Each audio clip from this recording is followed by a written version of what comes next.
สวัสดีครับ สวัสดีตอนเย็น สวัสดีผู้ติดตามใหม่ สวัสดีผู้ติดตามเก่าก็ดีนะครับ สวัสดีทุกคนสำหรับคนผู้ติดตาม หรือว่ายังไม่ได้ติดตามก็ผมขอบคุณจริงๆนะครับ อย่าลืมให้กำลังใจและอย่าลืมติดตามกันด้วยนะครับนะ คือคลิปวิดีโอนี้ผมอยากจะมาพูดถึงว่าเกี่ยวกับเรื่องชีวิตประจำวัน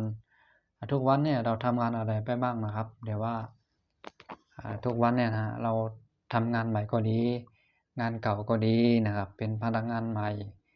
พนักงานเก่าก็ดีนะครับนะทุกอย่างมันเปลี่ยนไปไม่ได้ครับก็เราต้องใช้เวลาเนาะ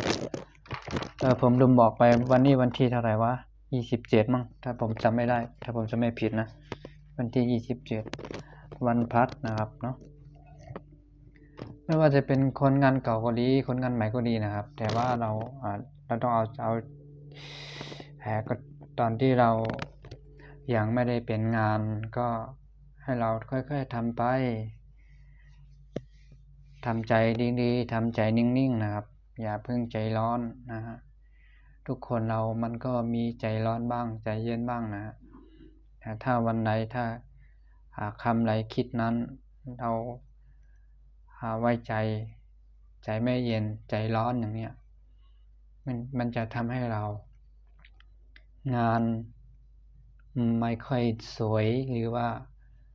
มันอาจจะคุ้นเคยมือไปนะครับนะบางทีเราทำงานอย่างเงี้ยอยู่ดีๆมันชอบแกล้งเราใช่ไหม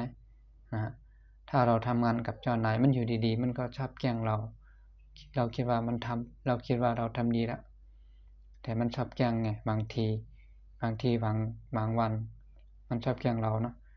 โดยที่เราอยู่คนเดียวแล้วก็ทำงานได้ดีมากค่อยๆทำไปทำได้ดีพอ